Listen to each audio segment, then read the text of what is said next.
بالله من الشيطان الرجيم.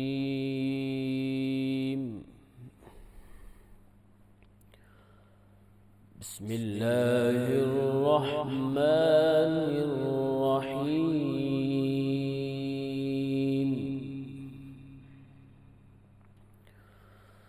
تبارك الذي جعل في السماء بروجا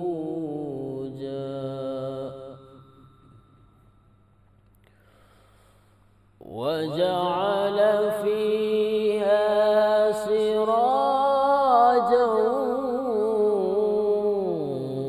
وقمرا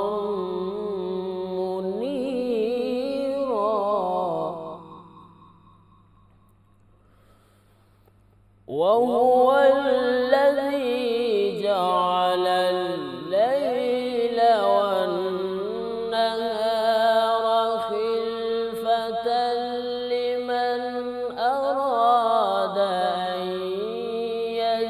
يذكر أو أراد شكورا.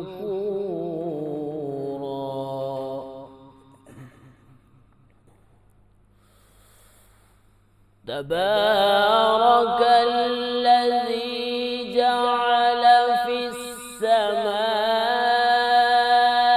بروجا وجعل فيها سراجا وقمرا منيرا.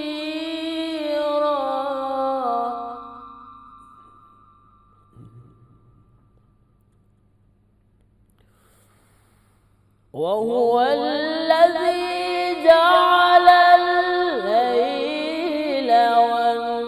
والنهار خلفة لمن أراد أن يذكر أو أراد شكورا.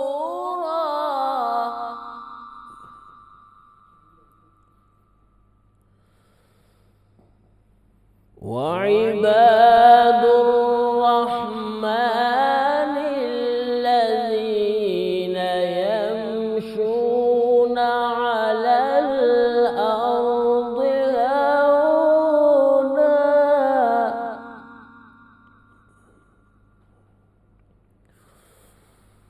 وعباد الرحمن الذين يمشون على الأرض هونا وإذا خاطبهم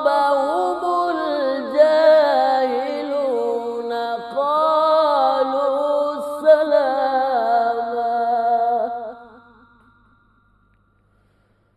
والذين يبيتون لربهم سجدا وقياما. صدق الله العلي العظيم. جزاک اللہ، سبحان اللہ. بہت ہی عمدہ انداز میں تلاوت قرآن پاک فرمائی گئی ہے. قاری نعمان حفیظ صاحب ہمارے ساتھ موجود تھے جو کہ قرأت کر رہے تھے، اور آپ سب لوگوں کو خوش آمدید کہتے ہیں لاہور نیوز کی رمضان ٹرانسمیشن روح رمضان میں. اور امید کرتی ہوں کہ آپ لوگ جہاں کہیں ہوں گے خیریت سے ہوں گے، اپنا بھی خیال رکھ رہے ہوں گے، ساتھ ہی ساتھ اپنے سے جڑے تمام تر لوگوں کا، اپنے رشتوں کا بھی خیال ضرور رکھ رہے ہوں گے. جناب، آج بڑا ایک خاص دن ہے، اور وہ خاص دن ہے خواتین کے حوالے سے. ویسے بھی کہا جاتا ہے کہ زندگی توازن میں ہی خوبصورت لگتی ہے، اور یہ توازن وہی سمجھتا ہے جس نے ہمیں بنایا. جب اللہ تعالیٰ نے انسانوں کو بنایا تو اس نے مرد اور عورت کو الگ الگ درجہ بھی دیا، دونوں کو ان کے حقوق دیے. جیسے زندگی کے سارے معاملات میں توازن ان دونوں کی اپنی اپنی ذمہ داریوں سے آتا ہے نا، بالکل اسی طرح ان کے حقوق کی فراہمی بھی اس توازن کے لیے بہت زیادہ ضروری ہے. یہ زندگی کا ایک نہایت ہی سادہ اور اہم اصول ہے جسے ہم بھول چکے ہیں، اور عورت کو ان تمام حقوق سے محروم رکھا جاتا ہے جو اس کی بقا اور اس کی سلامتی کے لیے بہت زیادہ ضروری ہے۔ کیسے انہیں دور رکھا جاتا ہے، یہ بات تو رمضان کی ہماری جو روٹین ہے نا، بڑی چھوٹی سی مثال ہے، وہ دیکھ کر ہی سمجھ میں آ جائے گا کہ ہمارے ہاں کیا ہوتا ہے۔ مائیں بہنیں، بیویاں صبح اٹھ کر سحری بناتی ہیں، شام کے وقت افطاری کا بندوبست بھی وہی کر رہی ہوتی ہیں، گھر کی صفائی، کپڑے برتن دھونے سے لے کر گھر کا ہر کام ان کے ذمہ ہوتا ہے۔ جبکہ کچھ تو ایسی خواتین بھی ہوتی ہیں جو اس سب کے ساتھ ساتھ جاب بھی کر رہی ہوتی ہیں، تو ان کی ذمہ داری 2 گنا بڑھ جاتی ہے۔ جبکہ ایسی صورت میں چاہیے تو یہ کہ ہمارے گھر کے جو مرد حضرات ہیں وہ بھی گھر کے کاموں میں ان کے ساتھ ہاتھ بٹوائیں۔ ہمارے حضور پاک صلی اللہ علیہ وآلہ وسلم بھی اپنے ازدواج مطہرات کے ساتھ گھر کے کام کیا کرتے تھے، جس میں کوئی قباحت نہیں ہے، کوئی آڑ محسوس نہیں کرنی چاہیے، لیکن بیشتر ایسا نہیں ہوتا ہے۔ اگر دیکھا جائے تو پاکستان میں تقریباً 95% ایسا نہیں کرتے ہوں گے۔ ایسا نہ کرنے کی بہت سے ریزنز ہو سکتے ہیں، بہت سی وجوہات ہو سکتی ہے، تو ہم پرستانہ خیالات ہو سکتے ہیں، معاشرے کا خوف ہو سکتا ہے، اپنی ضد، اپنی انا ہو سکتی ہے اس کی وجہ۔ یہ ایک بڑی چھوٹی سی مثال ہے جو میں نے آپ کے ساتھ شیئر کی، ایسی اور بہت سی مثالیں آپ کو مل جائیں گی ہمارے معاشرے میں۔ مثلاً ایڈمنسٹریٹو سیکٹر میں اگر آپ چلے جائیں نا، جہاں پہ عورتیں خواتین کام کر رہی ہوتی ہیں، آپ کو ویج گیپ جو ہے نا وہ نظر آئے گا، جہاں ایک کام جو ہے وہ مرد کو زیادہ اور عورت کو کم تنخواہ دے رہا ہوگا، بے شک دونوں سیم کام کر رہے ہوں۔ ایسے ہی گھروں میں بہت سے ایسے معاملات آتے ہیں کہ جہاں پر بیٹیوں کو تعلیم پر، بیٹوں کی تعلیم کو جو ہے نا فوقیت دی جاتی ہے، نہ صرف تعلیم بلکہ کپڑوں کی خریداری اور اچھا خاصا جانبدارانہ رویہ اختیار کیا جاتا ہے ان معاملات میں۔ تو یہ ساری وہ کمزوریاں ہیں جو ہمارے معاشرے کے اس توازن کو بگاڑتی جا رہی ہے، جو اس کی سلامتی کے لیے بڑا ضروری ہے۔ آج کیونکہ 8 مارچ ہے، عورتوں کے حقوق کا دن ہے، اور یہ دن منانا ہی اس لیے چاہیے کہ اس فرق کو کم کیا جا سکے، خواتین پہ ہونے والے ظلم و زیادتی کو کم کیا جا سکے، اور زندگی کے ہر شعبے میں ان کے جو حقوق ہیں نا ان کو دلوا کر انہیں امپاور کیا جا سکے۔ تو یقیناً اس آواز کو بلند کرنا ایک نیکی ہے، معاشرے کی بھلائی ہے، اور اب رمضان کے مبارک مہینے میں بھی آپ کو چاہیے کہ جناب آپ خود اس پر توجہ کریں، اس تناظر میں اپنی کوششوں سے جنت بھی کما سکتے ہیں، اور اپنے جو معاملات ہیں، اپنی زندگی اس کو بھی بہتر بنا سکتے ہیں۔ تو آج کا دن ہے، عورتوں کے حوالے سے بھی ہم بات کریں گے، حضور پاک صلی اللہ علیہ وآلہ وسلم نے ہمیں کیا تعلیمات دی ہیں، دین اسلام ہمیں کیا حقوق دیتا ہے، اس حوالے سے پورا سیگمنٹ ہے ہمارا جو آپ ضرور دیکھیے گا، اس میں ہم جاننے کی کوشش کریں گے حقوق کے حوالے سے۔ ابھی ہمارے ساتھ ہارون ظفر بھی موجود ہیں جو کہ نعت خوان ہے، تو ان سے اب نعت سن لیتے ہیں۔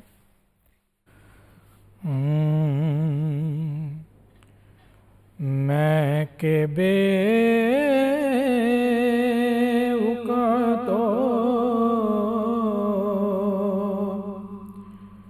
بے مایا ہوں،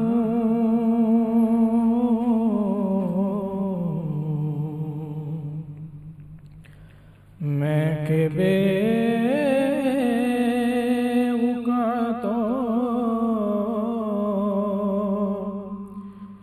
بے مایا ہوں، تیری محفل میں چلا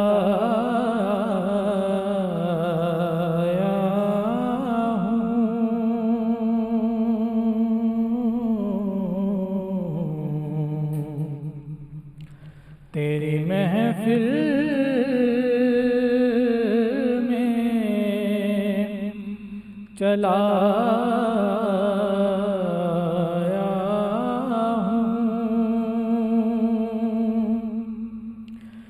میں کہ بے تو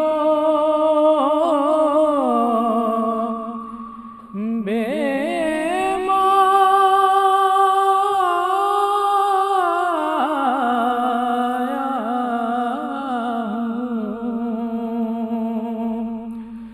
میں کہ بے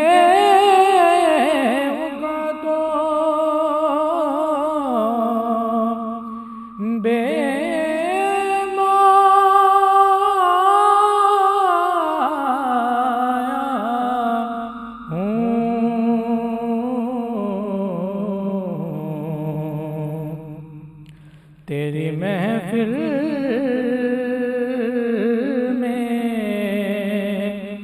چلا آیا ہوں تیری محفل میں چلا آیا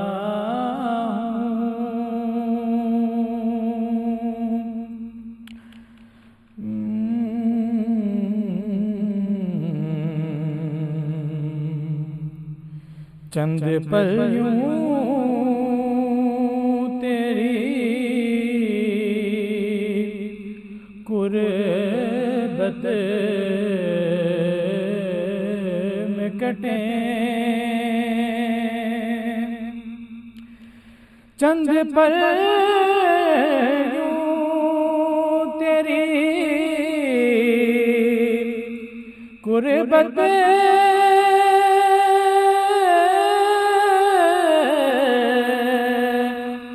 کٹے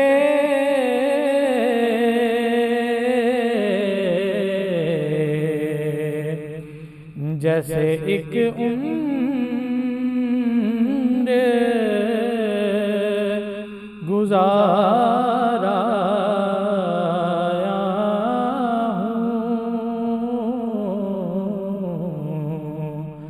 جیسے ایک عمر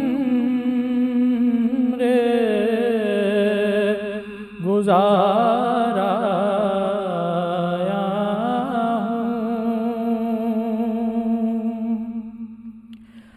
آج ہوں میں تیرا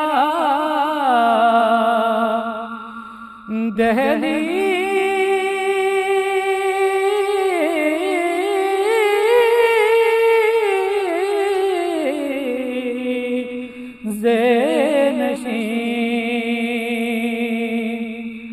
آج ہوں میں تیرا دہلیز نشین آج میں عرش کا ہم پایا ہوں آج میں عرش کا ہم پایا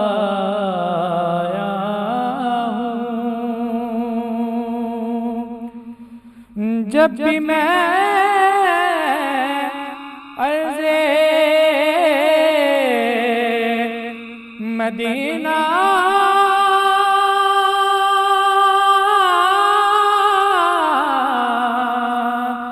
پہ چلا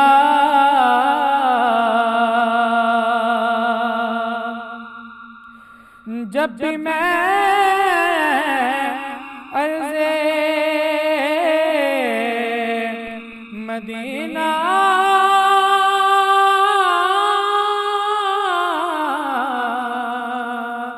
پہ چلا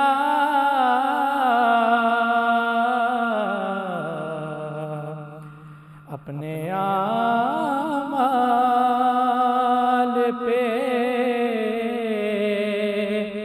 شرمایا ہوں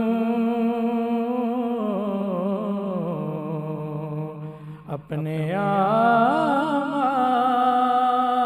پہ شرمایا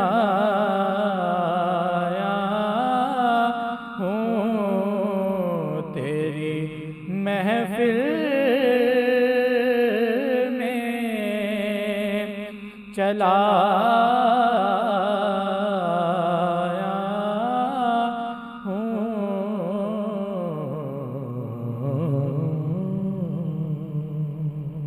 سبحان اللہ ماشاءاللہ بہت ہی خوبصورت جو ہے نعت رسول مقبول پڑھی گئی ہے. ہارون ظفر اور نعمان حفیظ ہمارے ساتھ موجود تھے. آپ دونوں کا بہت شکریہ کہ آپ دونوں یہاں پر آئے. یہاں پہ بریک لیتے ہیں, ملتے ہیں اس بریک کے بعد.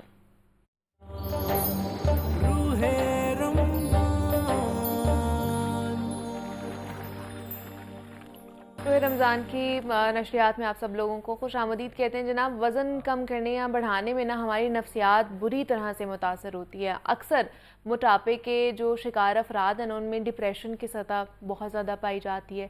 تاہم مردوں کے مقابلے خواتین میں جو ذہنی پیچیدگی ہیں وہ زیادہ ہوتی ہیں, جس وجہ سے وہ موٹاپے کا بھی شکار ہو جاتی ہیں. آج ہم نے اس کے اوپر بات کرنا ہے کہ وہ چاہے مرد ہیں یا پھر خواتین ہیں, موٹاپے کا شکار کس طرح ہو رہی ہے, سائیکلوجیکلی کتنا کہہ لے کہ امپیکٹ ہوتا ہے, خاص طور پر جب کسی بھی اوبیسٹی کا شکار ہونے والے فرد کو کہا جاتا ہے کہ جناب وہ ذہنی طور پر بیمار ہے یا مختلف بیماریوں کا شکار ہو جائے گا, تو وہ کتنا زیادہ ڈسٹرب رہتا ہے, ڈپریشن کتنا زیادہ ہو سکتا ہے, اس کے اوپر بات کریں گے. دوسرا یہ کہ ہمیں کس طرح کی ڈائٹ لینی چاہیے جو کہ ہمارے موٹاپے کو بھی کم کرے, یا پھر اگر موٹاپا ہے آپ کے اوپر تو اس میں کس طرح کی ڈائٹ جو کہ آپ کو ڈیٹاکسیفیکیشن کی طرف بھی لے کے جا سکتی ہے. تو اس پہ بات کرنی ہے. آج ہم نے ڈاکٹر رمشا شہزاد ہمارے ساتھ موجود ہیں اسٹوڈیوز میں, اور ساتھ ہی ساتھ ڈاکٹر احسن سلیم نے بھی ہمیں جوائن کیا ہے. آپ دونوں کو ٹرانسمیشن میں خوش آمدید کہتے ہیں. کیسے ہیں آپ دونوں؟ ٹھیک ٹھاک ہیں؟ ہاں, thank you so much. Doctor Ahsan, آپ ہی سے پہلے میں سوال کروں گی کہ یہ جو موٹاپا ہے خاص طور پر, یہ کس طرح ہمارے سائیکلوجیکلی یا ہماری مینٹل ہیلتھ کو بھی امپیکٹ کر رہا ہوتا ہے, مطلب یہ متاثر کرتا ہے؟ اچھا, پہلی بات تو یہ کہ جیسے بنج ایٹنگ ہوتی ہے, بہت زیادہ کھانے کا شوق ہوتا ہے, یا پھر جو ہمارے بولیمیا نروزا ڈیولپ ہو جاتا ہے, پورا ڈس آرڈر اس کی ایک کیٹیگری ہوتی ہے, یہ زیادہ کھانے سے ہوتی ہے. اب اس میں دیکھیں, جب ہم نے پہلے دیکھنا ہے تو وہ باڈی کو دیکھنا ہے, اس کے بعد اپیئرنس آئے گی, اس کے بعد پھر ہمارا اس کا سائیکلوجیکل ایک اسپیکٹ بنے گا اس پرسن یا انڈیویجول کے بارے میں. جی. لیکن جیسے اس کا فگر ہوتا ہے, پھر جیسے وہ اگر بلی ہونا شروع ہو جاتا ہے, اس کو گھر والے یا اس کے نیبرہڈز میں یا اس کے ورکنگ پلیس سوشل سرکل میں اگر اس کو کرٹیسزم کا سامنا ہوتا ہے, تو وہ he goes into state of depression, اور وہ اسٹیٹ آف سیڈنس رہتی ہے اس میں کافی عرصہ, پھر وہ کنورٹ ہو جاتی ہے اسٹیٹ آف ڈسکمفرٹ میں. اس کے بعد سیڈنس سے وہ پرولونگ ہوتی اسٹریس میں جاتی ہے, پھر اس کے بعد وہ ڈپریشن میں کنورٹ ہو جاتا ہے. اور جب وہ جتنی زیادہ باتیں سنتا ہے اپنے موٹاپے کی وجہ سے یا سنتی ہے کوئی بھی انڈیویجول ہے, تو اس کو اس سے ٹھیک کرنے میں یا اس کو امپروو کرنے میں, جب تک وہ اس کا سرکل اسٹارٹ نہیں کرے گا towards the betterment of his اور ہر باڈی, اس وقت تک اس کا ڈپریشن ٹھیک ہونے کی طرف نہیں جائے گا. اچھا, جب تک وہ اپنا وہ ساری چیزوں سارا سائیکل خاص طور پر جو اس کو ٹھیک نہیں کرے. فار ایگزامپل جیسے رمضان ہے, اور بیسٹ جیسے انٹرمیڈیٹ فاسٹنگ کا ایک طریقہ ہے, بیسٹ طریقہ ہوتا ہے یہ.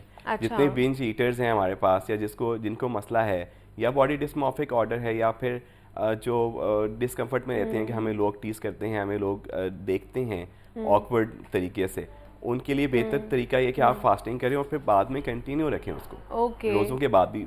ٹھیک ہے, وہ بھی آن اینڈ آف آپ انٹرمیڈیٹ فاسٹنگ کر سکتے ہیں آفٹر رمضان جو ہے.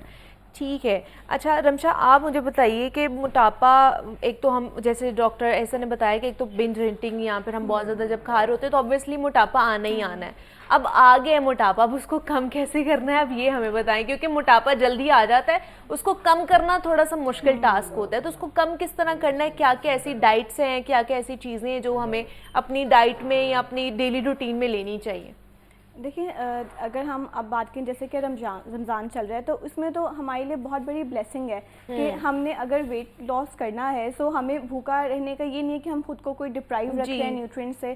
یہ تو ایک طرف ہمیں ثواب مل رہا ہے, دوسری طرف ہماری جو نیڈس ہیں, جو ہم ریکوائرمنٹ ہماری باڈی کی, وہ بھی ہم ایک طرح سے فلفل کریں گے, کیونکہ ہم اپنی باڈی کو اتنی ہی انٹیک پرووائڈ کریں گے جتنی ریکوائرڈ ہے. ہم کیا کرتے ہیں اپنی ڈیلی روٹین میں, ہماری ڈائٹ بیلنس نہیں ہوتی, ہمارا انٹیک, ہماری آؤٹ پٹ جو ہے وہ بیلنس آؤٹ نہیں ہو رہی ہوتی, تبھی ویٹ گین یا ویٹ لاس کے ایشوز آتے ہیں. اگر کسی کا ویٹ گین ہے تب بھی ڈائٹ میں ایشوز ہیں, ویٹ لاس ہو رہا ہے زیادہ تب بھی ایشوز ہیں. سو اس میں یہ چیز ہوتی ہے کہ اگر ہم اسپیسیفکلی رمضان کی بات کریں, سحری یا افطاری کی, بیکاز ہمارے بیسک 2 میل یہی ہیں آج کل, سحری اور افطاری ہے. اب سب سے امپورٹنٹ چیز یہ ہے کہ ہم نے اپنا میل پلان کرنا ہے. We have to plan our meal in a specific way. یہ نہیں ہونا چاہیے کہ جو جنرل پریکٹس ہم آبزرو کرتے ہیں اپنے کلائنٹس کے ساتھ, کہ سحری ہے اگر تو 10 منٹ پہلے اٹھے اور اس ٹائم بس ہمیں کم پانی بھی پی رہے ہیں, چائے بھی پی رہے ہیں, کھانا بھی کھا رہے ہیں اس 10 منٹ میں, اب اس میں آپ کتنا کچھ کھا سکتے ہو, آبویسلی وہ ایک امبیلنس ہوتا ہے اور پھر ڈائجیشن کے ایشوز آتے ہیں. سو اس سے بہتر یہ کہ آپ half an hour to 40 minutes رکھیں, اپنے سحری کو پلان کریں, اس میں آپ پروٹین بھی لیں, آپ ڈیری پروڈکٹس بھی لیں. اگر آپ کو کوئی فروٹ کھانا ہے تو آپ تھوڑا پہلے 10 منٹ پہلے فروٹ کھا لیں یا 15 منٹس پہلے فروٹ کھا لیں, اور اس کے بعد تھوڑا بریک کریں, کوئی نفل پڑھ لیں, اس کے بعد آپ اپنی مین سحری مین کورس اپنا آپ انجوائے کر سکتے ہو. اسی طرح سے اگر ہم بات کریں افطاری کی, تو افطاری میں اب اگر ہم اپنے ٹیبل دیکھیں تو ہمارے پاس 5 to 6 آئٹمس فرائیڈ آئٹمس پڑی ہوتی ہیں, یا اگر ہم فروٹ چاٹ بنا رہے ہیں اس میں ہم نے جوس ایڈ کیا ہوا ہے, شوگرز ایڈ کی ہوئی ہیں, سو ہمارے پاس کوئی ایک بھی ہیلدی آپشن ہمارے ٹیبل پر نہیں ہوتی.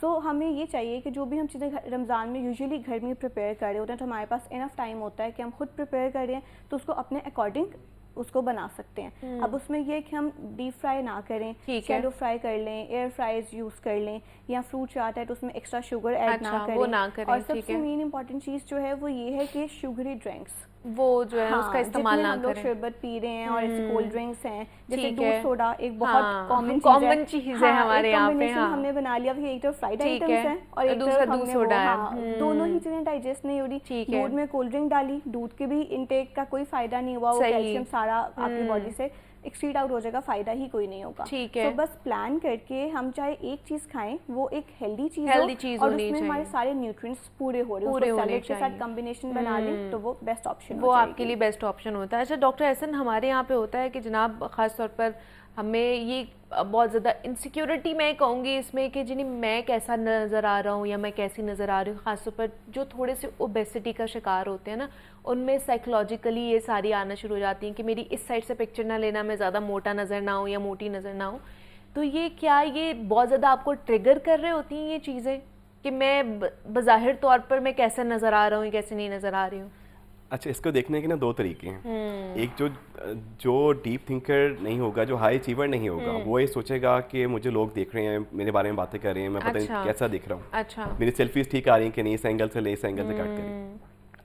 اچھا, ہماری ساری جو پرسنالٹی ہے وہ ہمارے دماغ سے اوریجنیٹ ہوتی ہے. اچھا, اگر آپ انٹرنلی مینٹلی اتنے اسٹرانگ ہیں اور آپ کے اندر اتنی کریج ہے اور کانفیڈنس, اور اپنے جو بھی آپ کا آکوپیشن ہے اس میں اگر آپ ماسٹر ہیں تو آپ کو فرق نہیں پڑتا کہ آپ کتنے اوبیز ہیں یا نہیں. لیکن آفٹر آل باڈی ہمیں نظر آتی ہے پہلے آنکھوں سے, اس کے لیے ہمیں اپنے آپ کو مینٹین تو کرنا پڑے گا.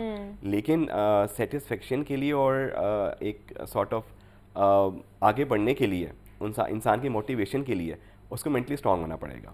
کہ اگر لوگ بادر بھی کریں تو میرے کام سے لوگ زیادہ میٹر کرتا ہے کہ میرا کام کتنا امپورٹنٹ ہے, میرا کام تو ڈسٹرب نہیں ہو رہا, میرا فوکس لوز تو نہیں ہو رہا, میری کنسنٹریشن صحیح چل رہی ہے, کیا میرا ہارڈ ورک اس کے اکارڈنگلی چل رہا ہے کہ نہیں چل رہا, کیا میں باقی لوگوں سے ڈفرینٹ کام کر سکتا ہوں. اگر وہ اس پہ فوکس کرے گا تو اس کے آٹومیٹیکلی باڈی بھی فوکس کام ہو جائے گا, اور اس طرح وہ اپنے آپ کو ایک سورس آف موٹیویشن دے سکتا ہے.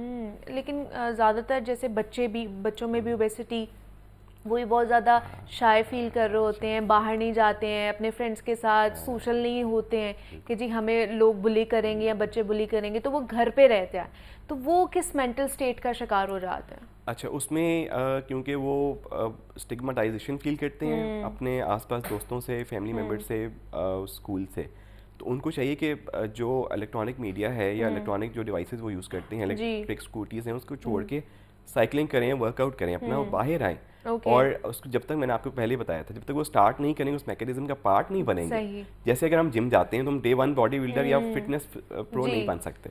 It's a long process. ہو سکتا ہے ایک سال کے بعد اس کو رزلٹ آئے, لیکن ڈے 1 پہ نہیں آتا ہے. ٹھیک ہے, جب تک وہ پارٹ آف پروسیس بن جائے گا, وہ کانفیڈنس اس کے اندر آ جائے گا. کانفیڈنس آ جائے گا تو وہ اپنے سارے کام باہر جا کے کر سکتا ہے. ٹھیک ہے, اور اس میں ہمارے ارد گرد کے جو لوگ ہیں نا, ان کا بھی بڑا امپورٹنٹ رول ہوتا ہے کہ وہ بھی تھوڑی سی کاؤنسلنگ کریں, ان کو بھی سپورٹ چاہیے ہوتی ہے ان لوگوں سے. تو ڈاکٹر رمشا, ڈیٹاکسیفائی اگر کرنا ہے اپنی باڈی کو, آج کل ڈیٹاکس واٹر ڈرنکس بہت ساری چل رہی ہیں, وہ بھی فائدہ دیتی ہیں ویٹ لاس کے اندر, یا اگر کوئی اوبیسٹی کا شکار ہے تو ان کو لینی چاہیے یہ چیزیں؟ بالکل فائدہ دیتی ہیں اور بہت اچھی چیز ہے. اگر آپ کو اوبیسٹی نہیں ہے اسٹل بھی آپ اگر ڈیٹاکسیفیکیشن کے لیے ڈرنکس یوز کرتے ہو تو it is a very good thing for you, کیونکہ آپ کے لیور کے لیے بہت اچھا ہوتا ہے. یہ اوور آل آپ کی باڈی پہ فیٹ ڈپازٹ ہونے نہیں دیتا. وہ وائی ویٹ کہ آپ جب پراپر ایک اوبیسٹی کے لیول تک آپ پہنچ جاؤ, اس کے بعد آپ یہ چیزیں کرو. سو اگر آپ اسٹارٹ سے کچھ تھوڑے سے پریکاشنری میجرس لے رہے ہو تو that is a very good thing. اب جیسے کہ آپشن ویسے یوزلی تو ہم ڈیٹاکس ڈرنک کو کہتے ہیں کہ آپ صبح میں لے لیں, ایمپٹی اسٹامک لیں تو ایک زیادہ اچھی چیز ہوتی ہے وہ. لیکن ابھی یہ ہے کہ سحری میں کیونکہ ہم ساتھ چائے پی رہے ہیں, کافی لے رہے ہیں, تو اس میں بہتر یہ ہے کہ آپ افطاری میں یوز کر لیں. آپ ایک خالی سادہ گلاس پانی کا بھی لے رہے ہیں نا, آپ اس میں چیا سیڈس ایڈ کر لیں, کچھ منٹ لیوز ایڈ کریں, تو وہ ایک آپ کو ریفریشنگ بھی آپ کو ایک امپیکٹ ہوگا اور ایک کک سٹارٹ مل جاتا ہے آپ کی. کیونکہ ہم نے اتنی دیر کی فاسٹنگ کے بعد افطاری میں جب آپ آئے ہو تو آپ کے میٹابولزم فاسٹ کرے گا, شوگر لیول اسپائک ہو رہا ہوتا ہے, تو اس چیزوں کو بیلنس کرنے کے لیے پھر یہ ڈرنکس بہت زیادہ ہیلپفل ہوتی ہیں, بہت زیادہ ضروری ہوتی ہیں. اور یہ آپ کی جو کہہ لیں کہ چربی ہے نا, اس کو بھی ڈپازٹ نہیں ہونی دیتی ہے آپ کی باڈی کے اندر جب آپ اس طرح کی چیزیں یا قہوہ جا جو ہے نا ان کا استعمال کرتے ہیں. تو وقت کی کیونکہ تھوڑی سی قلت ہے, تو بہت شکریہ آپ دونوں کا, ڈاکٹر رمشا, ڈاکٹر احسن ہمارے ساتھ موجود ہے. Thank you so much for coming here اور ہماری ٹرانسمیشن کا حصہ بنے. چونکہ ہم سب کو پتہ ہے کہ آج جو ہے نا عالمی دن منایا جا رہا ہے خواتین کے حوالے سے, اور یہ دن جو ہے نا یہ خواتین کی جد و جہد, ان کی قربانیوں اور ان کی کامیابیوں کو تسلیم کرنے کے ساتھ ساتھ صنفی مساوات کے فروغ, خواتین کے حقوق کی حفاظت اور انہیں مزید با اختیار بنانے کے عزم کو دہرانے کا موقع ہمیں فراہم کرتا ہے. تو اس حوالے سے جانیں گے کہ جناب ہمارا معاشرہ جو ہے نا وہ آج بھی خاص طور پر خواتین کو اپنے حقوق کے لیے کن کن مسائل کا سامنا کرنا پڑتا ہے. تو اس پہ بات کرنے کے لیے ہمارے ساتھ مومل سمن موجود ہے, ہیومن رائٹس ایکٹیوسٹ ہیں, یوتھ جنرل اسمبلی کا حصہ بھی ہے, مختلف NGOs کے ساتھ بھی مل کر انہوں نے کام کیا ہے, مائنورٹیز کے لیے بھی, خواتین کے لیے بھی. تو مومل آپ کو ویلکم کہتے ہیں جاگو لاہور کی ٹرانسمیشن میں. کیسی ہیں آپ؟ ٹھیک ہے, السلام علیکم. وعلیکم السلام. اور ساتھ ہی ساتھ پروفیسر اقدس وحید نے بھی ہمیں جوائن کیا ہے. اقدس آپ کو بھی ٹرانسمیشن میں خوش آمدید کہتے ہیں. کیسی ہیں آپ؟ ٹھیک ہے, ٹھیک ہوں, آپ کیسی ہیں؟ میں بھی بالکل ٹھیک ٹھاک. مومل آپ ہی سے اسٹارٹ کروں گی. آج کیونکہ ویمنس ڈے منایا جا رہا ہے تو آپ دونوں کو بھی ویمنس ڈے مبارک ہو. اور آپ کو تو خیر مبارک, تھینک یو. تو مومل مجھے بتائیے کس طرح آج کے دور میں بھی ہمیں اور خاص طور پر خواتین کو جو کہ باہر کام کرنے نکلتی ہیں, کس کن مسائل کا, کن کن چیزوں کا انہیں سامنا کرنا پڑتا ہے؟ دیکھیں آج کے دور میں بھی جہاں اتنی ترقی ہو چکی ہے, خواتین کو گھر سے ابھی بھی بہت پریشر آتا ہے کہ جابس نہیں کرنے دیتے, باہر نہیں جانے دیتے. تعلیم ایک بہت بڑی چیز ہے جو پاکستان جیسی کنٹریز میں ابھی تک it's a very big issue کہ بہت سی لڑکیوں کی کم عمری میں شادی ہو جاتی ہے. جیسے آپ نے بھی مینشن کیا کہ میں NGOs کے ساتھ کام کرتی رہی ہوں. ہمارا ایک پروجیکٹ جو تھا وہ چائلڈ رائٹس کے اوپر بھی تھا. یہی کہ لائک بہت چھوٹی عمر میں لڑکیوں کی شادی کر دینے کی وجہ سے نہ انہیں وہ تعلیم مل پاتی ہے اور نہ ہی اپرچونیٹیز ملتی ہیں. اور ویسے اگر دیکھا جائے تو معاشرے میں ہراسمنٹ وغیرہ جیسے ایشوز ہیں, آج بھی خواتین کو اس طرح کے مسائل کا سامنا کرنا پڑتا ہے. بالکل ایسے ہی ہے. اور اس کی اویئرنیس کے لیے بھی ہمارے NGOs یہاں پر کس طرح انڈیویجولی لوگ آواز اٹھا رہے ہیں, کام کر رہے ہیں, اس پہ بھی مومل سے بات کریں گے. میں اقدس سے بات کرنا چاہوں گی. اقدس, کیونکہ آپ ایجوکیشنسٹ ہیں, آپ بچوں کے ساتھ بھی خاص طور پر آپ کا انٹریکشن رہتا ہے, تو کن کن مسائل کا سامنا وہ بچیاں کر رہی ہوتی ہیں جب وہ گھروں سے آتی ہیں پڑھنے کے لیے, یا وہ آ کے کیا بتا رہی ہوتی ہیں, کیا چیزیں انہیں فیس کرنی پڑتی ہیں؟ منیبہ, بہت سارے ایشوز ہوتے ہیں جو کہ فیمیل اسٹوڈنٹس کو فیس کرنے پڑتے ہیں. اپیرنٹلی تو ہم کہتے ہیں کہ ہم ایکول اپرچونیٹیز دیتے ہیں, ہم اسٹوڈنٹس کو انرول کر رہے ہیں تو ایکول چانس دیتے ہیں میلز کو اور فیمیلز کو یونیورسٹیز میں یا کسی بھی ایجوکیشن انسٹیٹیوٹ میں آنے کا. لیکن جو پرابلمز ایک فیمیل فیس کر رہی ہوتی ہے as compared to a male child یا میل اسٹوڈنٹ, وہ بہت ڈفرینٹ ہوتے ہیں. اس کو گھر سے بھی بہت سارے مسائل کا سامنا کرنا پڑتا ہے. سب سے پہلے تو آپ یہ دیکھیں کہ ایک بچی جو پڑھنے آتی ہے یا ایون ایک خاتون جو جاب کر رہی ہوتی ہیں, وہ اپنا ٹائم اپنی جاب کو بھی دیتی ہے, اپنی ایجوکیشن کو بھی دیتی ہے, اور پھر سملرلی اس کے بعد اس کو گھر جا کر بھی کام کرنا ہوتا ہے. اگر کوئی فیمیل جاب کر رہی ہے اس کو بھی جا کر گھر دیکھنا ہے, اور ایونچولی وہ آپ کو افیکٹ کرتا ہے, وہ آپ کو مینٹلی افیکٹ کرتا ہے, وہ آپ کو فزیکلی افیکٹ کرتا ہے, اور وہ آپ کی پرفارمنس کو افیکٹ کرتا ہے. سو جب ہم یہ بات کرتے ہیں کہ ہم ایکوالٹی دے رہے ہیں, ہم بیسکلی ایکوالٹی نہیں دے رہے, ہمیں پاکستان جیسے کنٹری میں ایکوٹی کی ضرورت ہے. ہم یہ چیز کو ریئلائز کریں کہ ابھی بھی ہماری فیمیل جو ہیں, چاہے وہ اسٹوڈنٹ ہیں چاہے وہ ورکنگ وومن ہیں, وہ ایک مارجنلائزڈ پوزیشن پر ہیں, اور ہمیں ان کی وہ مارجنلائزڈ پوزیشن پہلے کم کرنی ہے, اس کو ریڈیوس کرنا ہے, اور ان کی جو اسٹیٹس ہے, جو سوسائٹی میں ان کی جو جگہ ہے, جو اپرچونیٹیز ہیں, اس کو پہلے انکریز کر کے ان کو ایک ایکول لیول پہ لے کر آنا. اس کے بعد پھر ہم ایکوالٹی کی بات کر سکتے ہیں پاکستان میں. سو پرابلمس اس طرح سے فیس کرنا پڑتے ہیں, ایک تو یہ, اور دوسری بات یہ ہے کہ اور بہت سارے ایشوز ہوتے ہیں. میں عموماً عموماً کہتی ہوں کہ بچے کے لیے تو گھر سے یونیورسٹی آنا بہت آسان ہے, بچی جب آتی ہے اس کو 100 اور مسائل کا سامنا کرنا پڑتا ہے. مثلاً تم اتنے بجے جا رہی ہو, تم کتنے بجے آ رہی ہو, تم سڑک پہ جا رہی ہو, تمہیں کوئی نہ کوئی تنگ کر کے جائے گا, وہ ایک مینٹل ہراسمنٹ کا شکار تو ہوتی ہے. انتظار رہتا ہے نا, کوئی ابا آئیں گے, بھائی آئیں گے, وہ چھوڑ کے آئیں گے, لینے آئیں گے, یا پبلک ٹرانسپورٹ میں بھی سارے پرابلم. ایگزیکٹلی, پبلک ٹرانسپورٹ پہ آنا ان کے لیے پرابلمٹک ہے. آپ کے پبلک ٹرانسپورٹ اتنے سیف نہیں ہے, اتنے اچھے نہیں ہیں سسٹم, جو کہ ان کو یہ لگے کہ وہ بہت آسانی سے آ سکتی ہیں. تو گھر سے یونیورسٹی آنے کا مرحلہ ہی ایک تو بہت مشکل ہے ان کے لیے. اور پھر باقی جو اس کے ساتھ انٹر لنک پرابلمز ہیں وہ بھی انہیں فیس, اور روزانہ کی بنیاد پر یہ فیس کرنے پڑتے ہیں. یہ نہیں کہ ایک دو دن فیس کیا اور اس کے بعد حل ہو گیا, ایسا نہیں, روزانہ انہیں یہ چیزیں فیس کرنی پڑتی ہیں. تو مومل, آپ کیونکہ ہیومن رائٹس ایکٹیوسٹ ہیں, تو آپ لوگ کیا سجیسٹ کرتے ہیں کہ ان چیزوں کو کس طرح بہتر کیا جا سکتا ہے؟ اب جیسے کہ ایک لڑکی نے نکلنا ہے, یونیورسٹی کے لیے نکلنا ہے, اس کو کسی کے اوپر ڈپینڈ ہونا پڑتا ہے, تو ان کے لیے کیا کیا ہم لوگ کر سکتے ہیں, آپ لوگ کر سکتے ہیں, کس طرح ان کو بہتر بنایا جا سکتا ہے ان چیزوں کو؟ آئی تھنک انڈیویجول لیول پر اگر ہم فیملی کے طور پر دیکھیں تو لڑکیوں کو امپاور کریں, ان کو اس چیز کا احساس دلائیں کہ آپ کر سکتے ہیں, آپ کیوں نہیں نکل سکتے, کیوں نہیں ٹریول کر سکتے. اور جو بھی اگر ہراسمنٹ کے ایشوز آتے ہیں تو ایک بہت دکھ کی بات ہے کہ ہمارے معاشرے میں یہ اپروچ کی جاتی ہے کہ آپ بچی کو گھر میں رکھ لیں. اگر ہراسمنٹ ہو رہی ہے تو اس کو پریونٹ کرنے کے لیے you keeping your daughter in your house. But اس سے بیٹر یہ ہے کہ آپ اس کو اپنا سیلف ڈیفینس سکھائیں. اس طرح کی بہت ساری ٹریننگز ہوتی ہیں آل اکراس پاکستان. ان ٹریننگز میں اپنے بچوں کو بھیجیں, انہیں سیلف ڈیفینس آئے, ان کو آپ بائک چلانا سکھائیں. ابھی بہت ساری ٹریننگز ہوتی ہیں, لاہور میں تو ہو رہی ہوتی ہیں, این جی اوز کروا رہی ہوتی ہیں, گورنمنٹ بھی انیشیٹیوز لے رہی ہوتی ہے جس میں آپ بائک سکھائیں تاکہ وہ خود مختار ہوں اور وہ خود اپنا ٹریول کر سکیں. اچھا, اب جیسے آپ یوتھ جنرل اسمبلی کے ابھی ممبر ہیں, وہاں پہ بھی آپ کی ایک پارٹیسپیشن ہے, تو وہ کس حوالے سے, اور یوتھ میں اوبویسلی لڑکیاں بھی آ جاتی ہیں, ویمنس فیمیل بھی تو ان کے لیے کیا انیشیٹیوز لے رہے ہیں یا کس طرح کا غور و فکر کیا رہا ہے وہاں پہ؟ ہماری کوشش یہ ہوتی ہے کہ یوتھ پر فوکس ہے, تو یوتھ امپاورمنٹ میں ہم ٹریننگز کروائیں, اور ویمن امپاورمنٹ کے لیے بے شک وائی جی اے کے انڈر نہ بھی ہو, ہم لوگوں کا پلیٹ فارم جو ہے یہ پرووائڈ کرتا ہے کہ آپ ووکیشنل اسکل سکھا لیں خواتین کو, کوئی ایسی اسکل سکھا لیں جس سے وہ ارننگ کر سکتی ہیں, سوشل میڈیا کے تھرو ارننگ کر سکتی ہیں. تو یہ ساری چیزیں ہیں جو کہ ایک بڑی امبریلا کے انڈر فال کرتی ہیں, اس کے اندر آتی ہیں, ساری چیزیں آ جاتی ہیں, آپ ایک ہی پلیٹ فارم سے مختلف چیزیں جو ہے نا وہ سیکھ سکتے ہیں.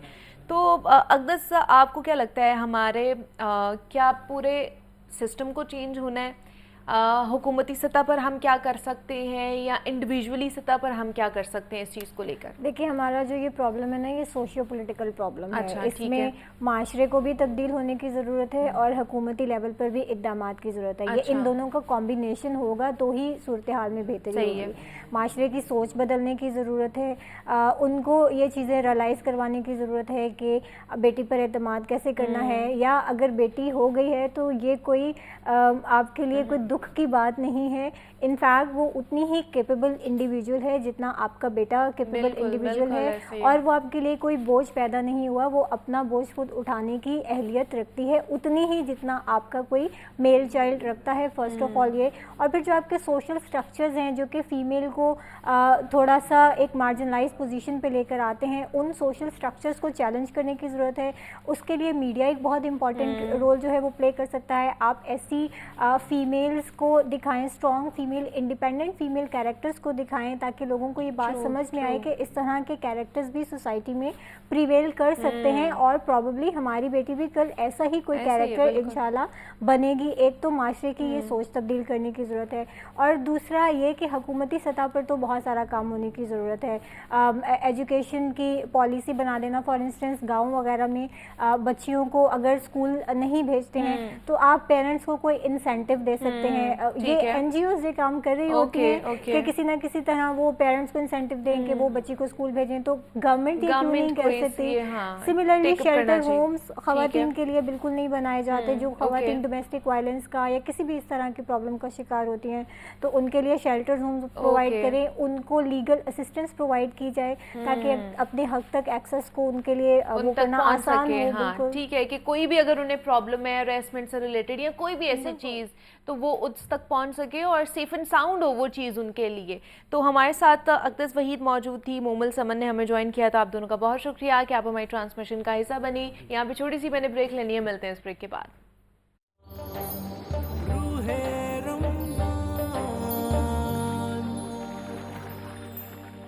رمضان کی نشریات میں آپ سب لوگوں کو خوش آمدید کہتے ہیں. جناب, تاریخ انسانی میں ہمارے پیارے نبی حضرت محمد صلی اللہ علیہ وآلہ وسلم کی ذات اقدس ہی وہ واحد ذات ہے جس نے اپنی تعلیمات اور احکام کے ذریعے صنف نازک کو ذلت و رسوائی کے اندھیروں سے نکال کر عزت و عظمت کے بلند مقام پر پہنچایا اور انسانی معاشرے میں عورت کو وقار اور احترام کا وہ درجہ عطا کیا جو فطرت اور انسانیت کا متقاضی تھا. اس کے برعکس دیکھا جائے تو ہمارے معاشرے میں آج بھی عورتوں کو کمتر سمجھا جاتا ہے. آج عورت کو ان تمام حقوق سے محروم رکھا جاتا ہے جس کے بارے میں ہمارا دین اسلام واضح الفاظ میں بیان کر چکا ہے کہ عورت کو مرد پر فوقیت حاصل ہے. عورتوں کی تعلیم و تربیت بھی اتنی ہی اہم ہے جتنی مردوں کی ہے. وراثت میں عورت کا بھی اتنا ہی حق ہے جتنا ایک مرد کا ہے.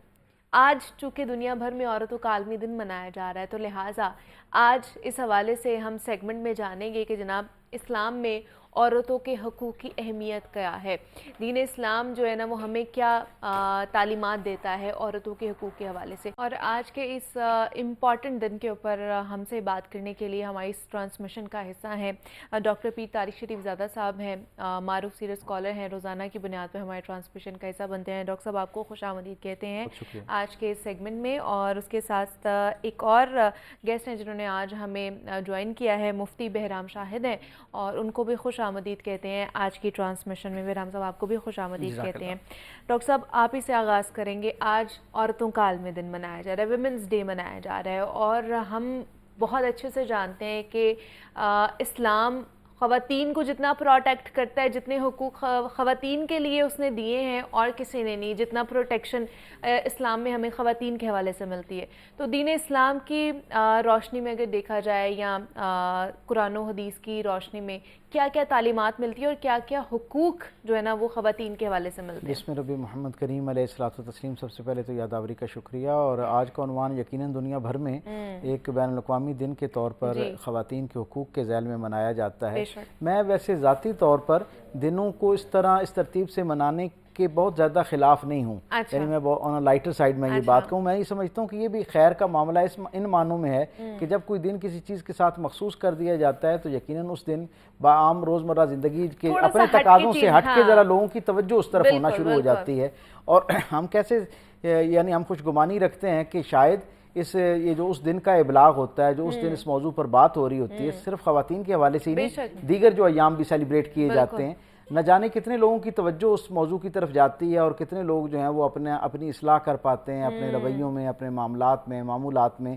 اس دن کے حوالے سے جو پازیٹیوٹی ہوتی ہے اسے اپنی زندگی کا حصہ بناتے ہیں. سو فی نفسی ہی یہاں تک تو یہ بڑا خیر کا معاملہ ہے. لیکن میں اور آپ جس نظام حیات کے ساتھ وابستہ ہیں, یعنی میرے آقا کریم صلی اللہ علیہ وسلم کا لایا ہوا وہ پاکیزہ اسوہ اور پاکیزہ نظام جو ہے, اس کی تو خوبصورتی یہ ہے کہ وہاں خواتین کے معاملے میں اور ان کے حقوق کے معاملے میں, ان کی عزت افزائی کے معاملے میں تو ہر لمحہ جو ہے وہ خواتین کے لمحہ ہے اور ان کے ساتھ منسوب ہے. یعنی آپ اس بات سے اندازہ لگائیے کہ قرآن حکیم کی ترجیح جو ہے وہ, آپ پورا قرآن حکیم پڑھیں نا تو 114 صورتوں میں کوئی صورت جو ہے نا وہ کسی یعنی مردوں کے نام پر نہیں ہے, رجل یا رجال کے نام سے نہیں ہے, جبکہ خواتین کے نام سے سورہ نساء کے طور پر ایک پوری صورت موجود ہے. اور جا بجا یعنی قرآن حکیم میں ایک بڑا نمایاں حصہ ایسا ہمیں نظر آتا ہے جو خواتین اور خواتین کے مسائل اور ان کے حوالے سے ان کے ذیل میں جو ہے قرآن بحث کرتا ہوا نظر آتا ہے. سو ان معنوں میں, اور پھر آقا کریم صلی اللہ علیہ وسلم کی اپنی جو زندگی ہے اس میں تو خواتین کا اتنا اعلیٰ عرفہ جو ہے نا وہ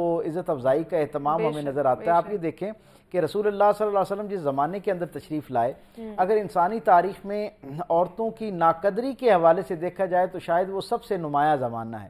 یعنی اس کا مطلب کیا ہے کہ ہر زمانے میں عورتوں کا استحصال ہوتا رہا, ان کے حقوق کے بارے میں جو ہے وہ کم آگاہی رہی اور حقوق کی ادائیگی کے حوالے سے بھی بخل سے کام لیا جاتا رہا. لیکن سچی بات یہ ہے کہ کسی بھی زمانے کا تقابل کر لیں اس زمانے کے ساتھ جو سرکار ختمی مرتبہ صلی اللہ علیہ وسلم سے پہلے کا زمانہ ہے یا حضور سے قرب کا زمانہ ہے, جتنی عورت کی بے وقتی اور بے قدری اس زمانے کے اندر ہوتی ہوئی نظر آتی ہے, جتنا اس کے حقوق کے ذیل میں استحصال ہوتا ہوا نظر آتا ہے, کہیں اور اس درجے کا جو ہے وہ ہمیں جو ہے نا پوری انسانی تاریخ میں ویسا نظر نہیں آتا. گو کہ اب بھی کوئی بہت زیادہ آئیڈیل سچویشن نہیں ہے, لیکن وہ زمانہ اپنے حوالے سے انتہائی بدترین جو ہے نا اخلاقی اقدار کے حوالے سے وہ زمانہ تھا. اور آپ دیکھیں کہ یہ وہ زمانہ ہے جہاں پر جو ماں ہے اس کے ساتھ بھی سلوک جو ہے وہ بہت اچھا نہیں ہوتا، اور سوتیلی ماں کے ساتھ تو معاملہ یہ ہے کہ اگر باپ دنیا سے چلا گیا اور خاتون بیوہ ہو گئی ہے تو اسے خود نکاح کا پیغام بھیج دیا کرتے. جب وہ بزرگ ہو جایا کرتی تو ان کو باقاعدہ منڈی، ان کے لیے الگ منڈی لگتی ہے اور ان کو باقاعدہ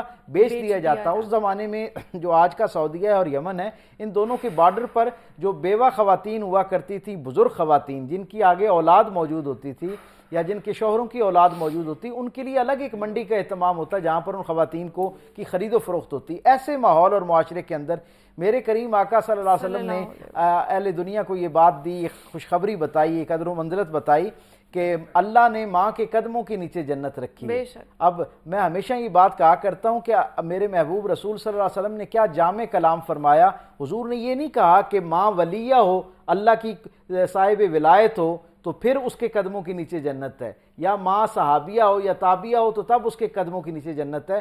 ہر شخص کے لیے اس کی ماں خواہ اس کا علمی درجہ، ماں کا علمی درجہ کچھ بھی ہو، اس کا سوشل سرکل کتنا ہی کمزور اور محدود ہو، اس کا ویژن دنیا کے بارے میں کتنا ہی محدود اور ناقص ہو، لیکن کیونکہ وہ آپ کی ماں ہے اور اللہ نے اس کی فطرت کے اندر آپ کے لیے اس کی جبلت میں آپ کے لیے اللہ نے محبت رکھی ہوئی ہے. سو آپ خواہ کتنے ہی وقت کے بڑے ولی اور کتنے ہی بڑے کامل اور کامیاب انسان ہو جائیں، آپ کی جو اخروی کامیابی ہے اس کا نقطہ آغاز آپ کی والدہ کے قدمین ہیں. یعنی جب آپ ان کے ساتھ اب آپ یہ دیکھیں حسن سلوک کی بھی مثال دی جا سکتی تھی.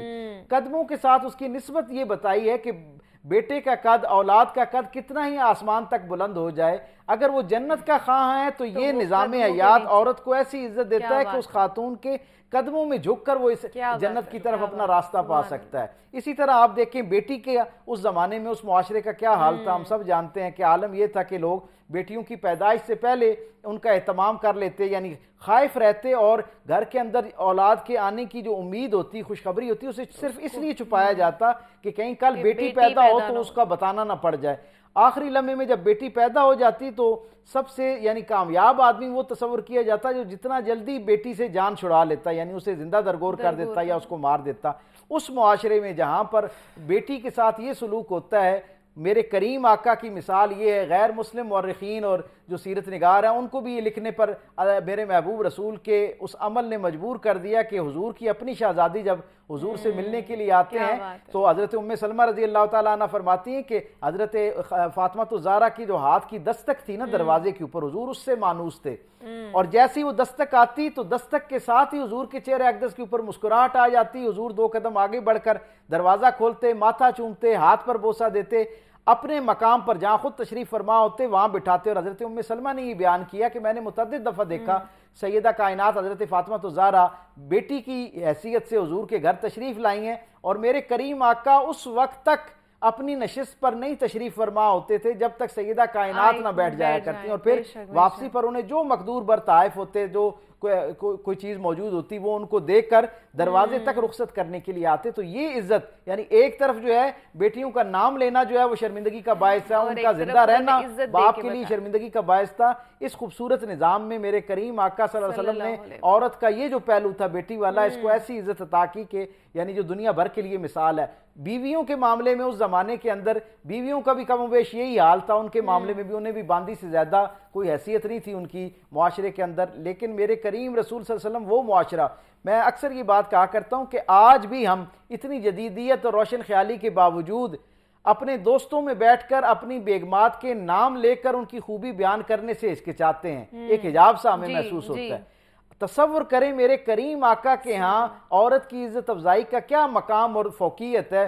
رسول رحمت صلی اللہ علیہ وسلم اپنے اصحاب میں بیٹھ کر اپنی ازواج مطہرات کا نام لیتے ہوئے ان کی تعریف، ان کے جو اوصاف ہیں وہ بیان کرتے ہیں. تو اس سے اندازہ ہوتا ہے کہ خاتون کے لیے اپنے دل میں، اپنے گرد و پیش میں ایک عزت والا مقام پیدا کرنا رسول اللہ صلی اللہ علیہ وسلم کی سنت کا کتنا نمایاں خاصہ ہے. بے شک. اور حضور پاک صلی اللہ علیہ وسلم کی زندگی سے تو ہمیں پتہ چلتا ہی ہے کہ عورتوں کو کیا مقام اور مرتبہ حاصل ہے. لیکن بہرام صاحب، اگر آج کے دور کی بات کر لی جائے تو آج کے دور میں بھی جس میں جدت آ چکی ہے، 21ویں صدی میں ہم رہ رہے ہیں، ہر کوئی پڑھا لکھا انسان ہے، پھر بھی عورتوں کے حقوق انہیں کیوں نہیں میسر ہیں؟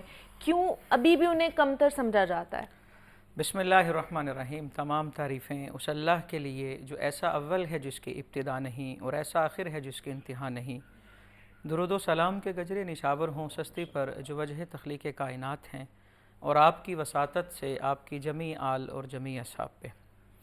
میں آغاز میں علامہ اقبال رحمۃ اللہ تعالی علیہ کا یہ شعر پڑھوں گا، آج کی مناسبت سے، آج کے دن سے مناسبت رکھتا ہے کہ وجود زن سے ہے تصویر کائنات میں رنگ، اسی کے ساتھ سے ہے زندگی کا سوز دروں۔ بے شک قرآن پاک کی ایک آیت ہے، اللہ پاک ارشاد فرماتا ہے وَلَهُنَّ مِثْلُ الَّذِي عَلَيْهِنَّ بِالْمَعْرُوفِ، کہ ان عورتوں کے مردوں پر اسی طرح کے حق ہے جس طرح ان مردوں کے ان عورتوں پر حق ہے۔